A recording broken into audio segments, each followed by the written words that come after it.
dans cette émission, l'autre journal, nous continuons avec le débat, avec nos invités. Je vous rappelle que c'est Ferdinand Haïté, le patron du journal Alternative, et Joël Ega, patron du journal Fraternité, qui sont avec nous sur le plateau. Nous allons nous rendre à la primature à Lomé pour visiter Dame Victoire Dogbe-Tomegan pour voir, pour regarder un peu son bilan pendant les 12 mois qu'elle a déjà fait à la primature. C'est Ferdinand qui vient de finir, voilà. Oui. Donc, je donne la parole à Ferdinand. Voilà, et Ferdinand, il y a 12 mois, Fortin Sigbe a nommé Victoire Dogbe à la primature. Quel bilan? Parce que j'avais lu, c'était confrère aujourd'hui qui parlait de circuler, rien à signaler. Oui, c'est vrai que lorsqu'elle a été nommée à ce poste-là, on a entendu beaucoup de choses. C'est vrai que nous, les observateurs, beaucoup plus avisés, et les observateurs beaucoup plus tranchants, on ne s'attendait pas à grand-chose. Donc, nous ne sommes pas surpris que les 12 mois-là se sont passés sans qu'il y ait grand-chose. On nous a parlé de la promotion de la femme. On dit c'est la première fois qu'une femme est Premier ministre, elle va faire ceci, elle va faire ça, ça va bouger. Et puis elle-même a dit elle est là pour gouverner autrement. Et puis après, ça s'est sorti par la gouvernance, par la peur. Donc, elle a pris la tête d'une équipe assez hétéroclite. Nous l'avons expliqué sur le plateau ici, quand il y a eu cet incident à l'Assemblée nationale. Elle a ses hommes et femmes qu'elle a fait venir. Les anciens sont aussi restés avec celui qui les a maintenus au gouvernement. Et ce qu'on peut constater, c'est qu'il n'y a pas une certaine harmonie au sein de l'équipe gouvernementale. Chacun fait ce qu'il veut. Et il y a des ministres même qui ont eu de la peine à trouver leurs locaux. C'est la semaine passée qu'un ministre a trouvé, est rentré dans ses propres locaux, 12 mois après la nomination. Quelle efficacité! Vous avez encore dans l'administration des gens qui sont retraités, qui sont encore à leur poste. Vous avez des gens qui sont des intérimaires. Parce que c'est ça, avec ça qu'on gouverne. C'est-à-dire que vous êtes un homme politique, vous arrivez dans l'administration, vous mettez à la place des hommes compétents pour vous permettre de travailler. Mais vous arrivez, 12 mois après, dans certains services, vous n'avez même pas été capable de changer un certain nombre de responsables, qui soit sont à la retraite, qui soit sont intérimaires, qui ne sont pas confirmés, qui soit cumulent des postes et donc sont inefficaces. Et à la fin, regardez un peu, on nous a parlé de mandat social, on s'est retrouvé avec un mandat, c'est pas catastrophique, un mandat de peur catastrophique, vie chère, fermeture des bars, état d'urgence, vaccin, terreur sur toute la ligne. Donc, il n'y a véritablement pas grand-chose à mettre sous la dent. Certains ministres ont voulu se détacher un peu du lot, en essayant d'exister, mais pour la plupart, il n'y a pas grand-chose. Elle-même, elle a fait quelques sorties pour regarder 2 ou 3 chantiers, encore que ça, ce n'est pas le rôle du Premier ministre. À part ça, il n'y a rien à mettre sous la dent.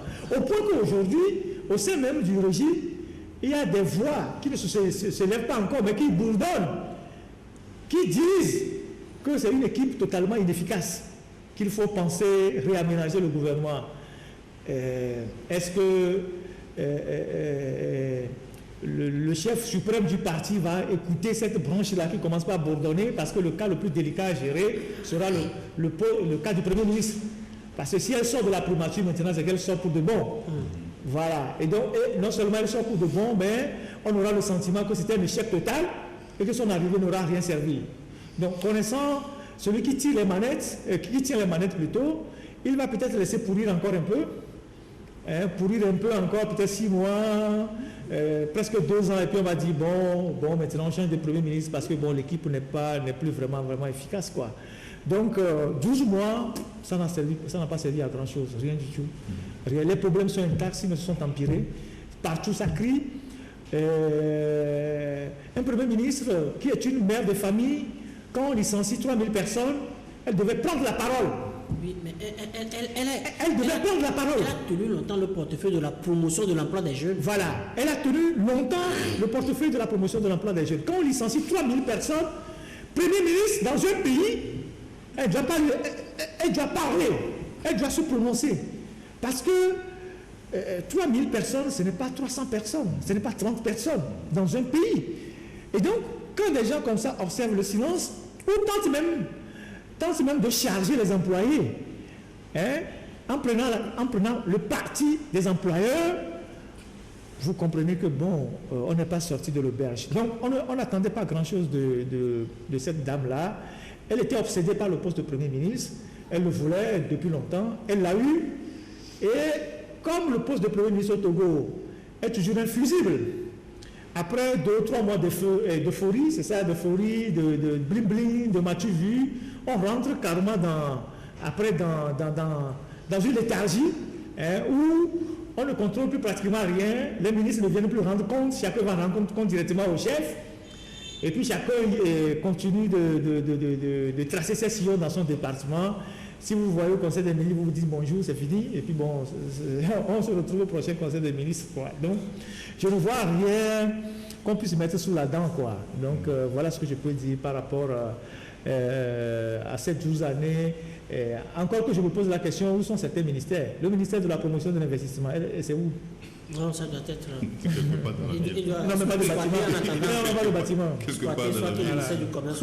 Merci beaucoup, Ferdinand. Mais, Joël, bon, on peut dire que Dame Dogbé peut se prévaloir du bilan, hein, de ces jeunes de Poitiers, ceux qui font des communiqués chaque minute, qui passent, ou bien ceux qui vont sur les médias, qui débitent des choses pour énerver les Togolais. Non, mais le problème, c'est que ce sont des aspirants sur son fauteuil. La réalité dans le jeu politique, c'est ça. Toi, tu crois qu'on va proposer à ces jeunes-là de remplacer Dame Dogbé, ils vont refuser? Vite fait même. Mais quand on planifie déjà des complots contre la presse parce que la presse dérange, je ne dis pas que c'est eux seuls, mais les gens planifient déjà des complots contre la presse. Ça veut dire que c'est les nouvelles idées, les nouvelles têtes là, planifier des complots contre la presse. Je ne dis pas que je suis de Poitiers, bien sûr. On est d'accord là-dessus. Je n'ai pas dit que tu as dit ça. Ok, d'accord.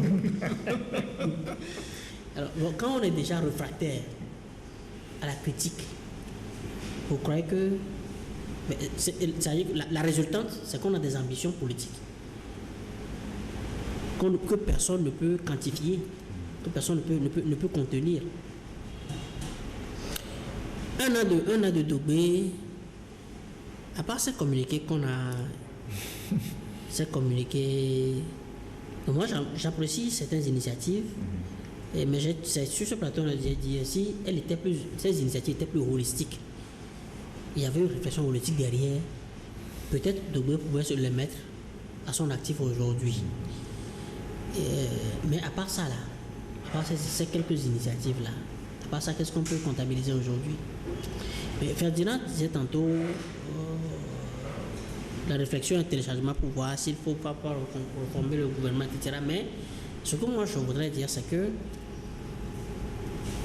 aujourd'hui le pouvoir est dans un cul de sac avec le gouvernement Dogbé, parce que Faure Gnassingbé, toute la volonté qu'il a vue de la part de cette dame, son appétit pour la primature, etc., il s'est dit, elle allait redonner un peu de souveraineté, un coup de fouet à son mandat, parce que lui-même, le chef de l'État, il n'a plus rien à offrir. Il voulait jouer aussi sur l'image des femmes. Voilà, ça, il s'est dit, sur deux terrains, elle va redonner un coup de fouet.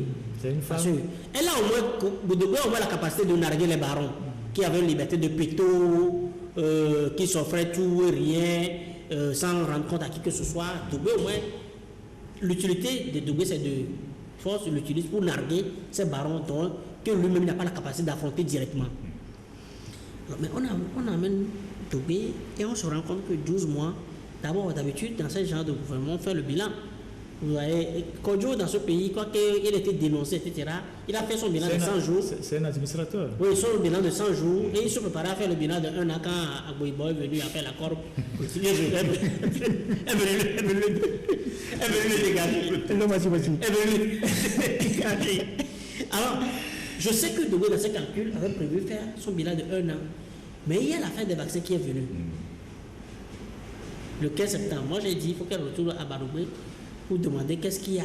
Et d'abord, son parlement l'a humilié. Hein? On n'avait pas d'antécédent comme Adol Boli, par exemple. Le parlement l'a humilié. Seconde chose, elle s'est mis carrément tout le peuple au dos. Aujourd'hui, je me demande s'ils font les décomptes, les gens se vaccinent autant que les gens le faisaient avant le 15 septembre. Pas du tout. Surtout que les 20 milliards qu'on a déclarés pour acheter les vaccins, ça énerve.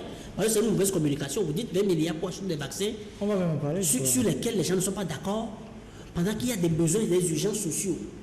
Des urgences sociales. Hier, elle pouvait dire elle était à la direction de cabinet, elle était ministre dans le gouvernement. C'est parce que le Premier ministre, c'était des grues, des barons, qu'on ne lui laisse pas la main libre. Toi, aujourd'hui, tu es à la commande. Qu'est-ce qui a changé dans le social? On parlait tantôt de la vie chère. C'est-à-dire que la femme qu'on dit qu'on a sorti de la base, à qui on a porté le développement depuis la base, elle paye aujourd'hui le bidon d'huile au double prix que ce qu'elle payait avant que tu ne deviennes Premier ministre. Alors, Fort est aujourd'hui dans un engrenage, dans un cul de sac, où peut-être les barons vont le dire, certainement ils le disent, parce que les élèves, ils disent qu'il faut la dégager, etc. Tu vois, elle est partie du milieu au Parlement, etc. Mais est-ce qu'il pourra le faire parce qu'il a besoin de cette image d'elle à la primature pour se faire bonne image. Fort communique aujourd'hui sur la gente féminine. C'est les femmes qui sont aux affaires, etc. Bon, il va la dégager, prendre qui? Il n'a plus personne sous la main. Personne. Oui, et sans compter que lui-même, il est conscient que son pouvoir est en pleine mesure. Il n'a plus rien à offrir. Même les projets qu'il lui-même met en place, il n'arrive pas à surévaluer, à demander des comptes, à évaluer l'efficacité de ces projets. Est-ce que ça change quelque chose, lui ou non? Donc, ne soyez pas étonnés qu'on nous conserve Dogbe comme on a conservé Classou, dont les gens ont annoncé le départ depuis, mais Classou il a fait 5 ans, je crois. 5 ans. Oui, bien sûr. Il a fait 5 ans. Donc on va conserver, surtout qu'on a affaire à un régime qui est dans la condescendance, dans la défiance. Donc on va conserver Dogbe là, et peut-être, bon, moi je n'ai rien contre la dame, mais peut-être c'est un autre scandale qui va encore s'aligner, d'autres scandales vont encore s'aligner, jusqu'à quel moment, on ne sait. Mais moi je dis, si c'est ça qui va apporter la solution, mais que ça vienne. D'accord. Merci. Parlant même des vaccins, parce qu'il faut que j'en parle. Oui. On en a parlé la dernière fois dans l'alternative. Ça fait partie des bilans, parce qu'elle est partie à l'Assemblée dire qu'ils ont dépensé 20 milliards pour les vaccins et que les vaccins coûtent cher. Voilà des gens qui savent très bien que depuis le début de la pandémie, ce virus ou cette pandémie, excusez-moi de me répéter, a révélé au monde entier les carences du système de santé de notre pays. Il n'y a pas de plateau technique, il n'y a rien, pratiquement rien. À ce jour, il y a le ministre Adédié qui était parti sur Canal FM pour dire qu'ils ont commandé du matériel jusqu'à 250 milliards, ou je ne sais pas, il a donné un chiffre là, qu'ils ont commandé scanner, respirateur, machin. Depuis 1 an là, ce matériel est où? Ce matériel se trouve où? Parce que dans les autres pays, les gens ont profité de la crise sanitaire pour équiper les hôpitaux, pour en construire de nouveaux, pour relever les anciens. Je ne sais pas si vous voyez ce que je veux dire. Si on fait le bilan, le Togo a acquis quoi? La seule chose que j'ai entendue d'horrible la dernière fois de la bouche du ministre de la Santé et de certains responsables dans leur comité scientifique, c'est que l'État va signer un contrat avec les privés et les populations vont aller faire des scanners chez les privés. Mais ça ne tourne pas. On a un problème. Ça ne tourne pas. J'ai entendu... Tu dis qu'on est dans la désinvolture. Un ministre de la République, doyen de sa faculté, enseignant-chercheur à l'université, dire sur une radio que la première ministre est tellement compétente, qu'elle est tellement intelligente que quand elle parle, lui, il a l'impression qu'il n'existe pas. Qu'il n'a pas fréquenté. Bon, ça se comprend aussi. Doyen d'une faculté de médecine, enseignant-chercheur, ministre de l'enseignement supérieur, dire que Lui, il était derrière la PM quand elle parlait à l'Assemblée nationale. Les démonstrations qu'elle faisait, la manière dont elle répondait aux questions, ça, elle était tellement intelligente, brillante que lui, il avait l'impression qu'il n'a pas fréquenté. Il a remis ses diplômes en doute. Ouais. Donc, ça veut dire, en fait, il a remis ses diplômes en doute. Est-ce que vraiment il méritait ses diplômes? Est-ce qu'il méritait vraiment donc le jour où il sera derrière fort Nassimé qui va parler, il sortira nous dire que lui n'existe pas. Que la manière dont faut parler là, que lui n'existe plus. Il sortira, tu iras le chercher. Comme il n'existe plus. Quand vous avez des personnages de ce genre dans un gouvernement, qui sont plus dans le zèle pour plaire, vous attendez en fait quel résultat de... Je ne sais pas si vous voyez. Vous attendez quel résultat de... C'est-à-dire le gars, il voit que ce qui se dit là, ce n'est pas normal. Il défend ça. Et il défend ça avec un zèle qui dépasse tout entendement. Moi, professeur d'université, agrégé, doyen, je vais aller sur une radio pour dire que mon collègue, ou je ne sais pas quoi, faisait tellement de démonstrations que j'ai l'impression que moi-même, je n'ai pas été à l'école. Vous pensez que... Ça veut dire que notre pays, ça veut dire qu'il faut distinguer les diplômés des intellectuels.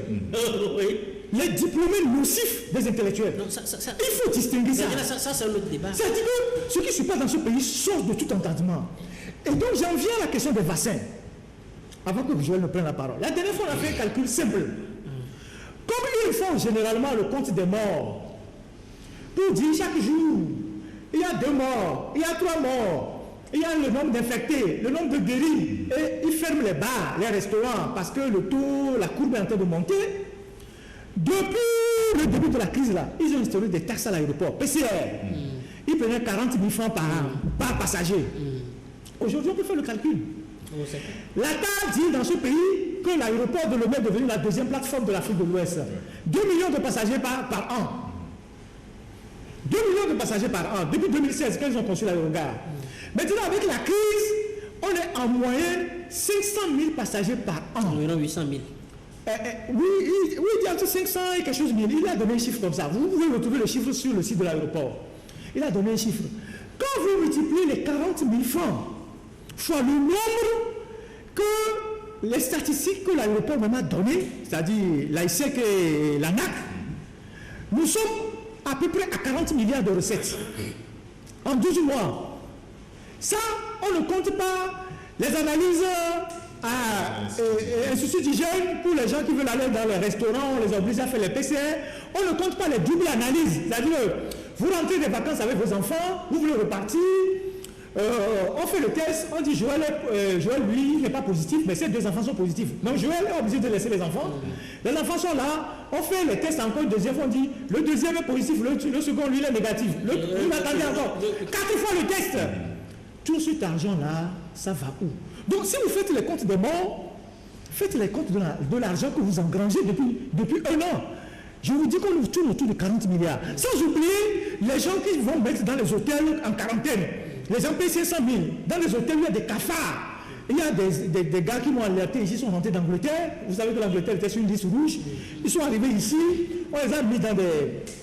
Et dans Hôtel Ibis, il y avait des cafards. Il y a un gars qui est rentré pour les funérailles de sa maman. Donc il arrive à l'aéroport, on le bloque, il ne peut plus aller aux funérailles. On le bloque à l'hôtel, il n'a pas le droit de sortir à l'hôtel. Il a des cafards autour de lui.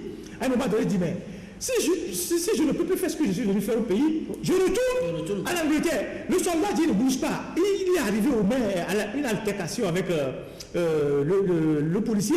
On vient le menotter et il va passer quelques jours en garde à vue. Et donc, il repart totalement traumatisé.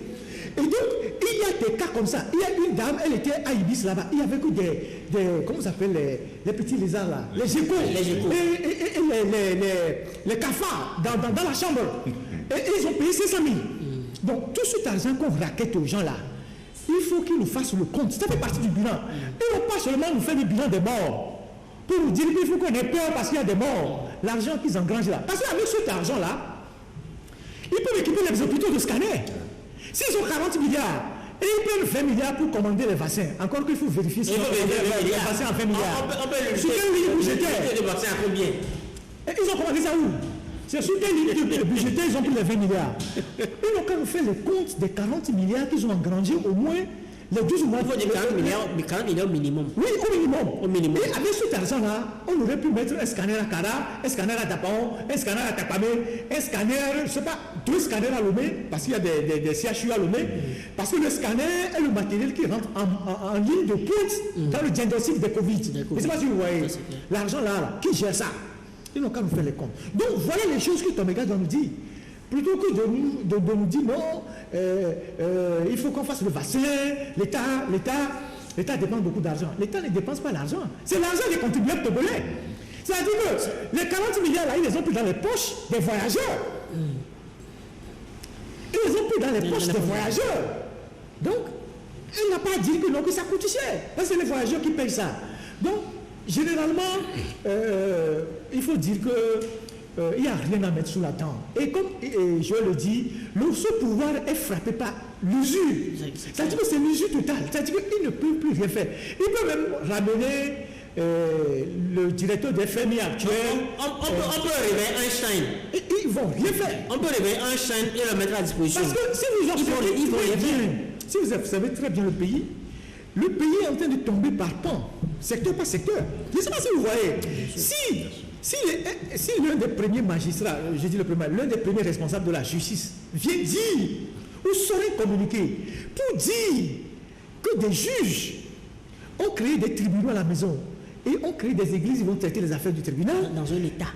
Même dans un pays en guerre, on n'a jamais connu ça. Ça veut dire que le pays est en train de s'effondrer. Et donc vous prenez tous les secteurs comme ça, c'est l'hécatombe. Vous prenez le secteur électricité. Vous voyez les araignées là, partout. Ouais. Dans la banlieue de Lomé, les araignées, partout. Mais la société prend toujours les factures. Et il n'y a pas de projet pour faire l'extension. Il peut toujours les factures. Vous allez à l'intérieur, vous voyez l'état des routes. J'ai fait la dernière fois la nationale, numéro 1, qui est la seule route qui va à l'intérieur du pays depuis 60 ans après les indépendances. Mais vous dépassez à Déticopé où on a un semblant de double voie. Après, il n'y a plus rien. C'est une piste. C'est un couloir. Et les ponceaux sont en train de s'effondrer. On a vu qu'ils sont en train de mettre des cailloux sur les ponts. National numéro 1. Ailleurs, même les villes secondaires, on a fait des autoroutes. Donc, le pays est en train de tomber. Et bon, celui qui incarne le pouvoir même, à un moment donné, à force de s'accrocher au pouvoir, tu ne fais plus pratiquement rien. Tout le monde vient te faire un faux rapport. Et toi, comme tu es dans un réflexe de conservation du fauteuil, tu t'isoles dans ta tour d'ivoire juste pour conserver le fauteuil. Oui, un peu comme, et donc pour tout le reste là, un peu comme Hérode. Il y a des choses qui te choquent. Hérode, quand vous voyez les fins de règne d'Hérode, il est parti se refuser dans sa tour. Ouais. Ils se considèrent toujours chef, toujours roi, pendant que tout l'échappait. Ouais. Tout l'échappait. Et après, c'est bon, on connaît un peu sa fin. Donc je crois que on l'a suffisamment dit, hein, le pouvoir est frappé d'usure. Et cette usure est, comme ce que Ferdinand a dit, elle est devenue cancérigène, elle est arrivée aujourd'hui à la métastase. Parce que, comme on le dit, même les routes commencent par céder. Ouais. Pourtant, c'est seulement en 2007 qu'on a mis en place les programmes PHC, etc., où on se dit, bon, il faut gérer l'inondation, il faut refaire les routes. On a lancé les grands travaux. Les grands travaux, on les a lancés à partir de 2010. Oui. Quand Humbo était là, avec le point d'achèvement, et tout l'argent qu'on a retourné. Ils ont détourné tout 10 ans après. C'est la catastrophe. Tu sais que la route est toujours abandonnée, malgré la sortie du Premier ministre et le reportage qu'on a fait. On sait que le budget a chuté de près de 20 milliards. 40 milliards. L'argent a disparu. L'argent a disparu.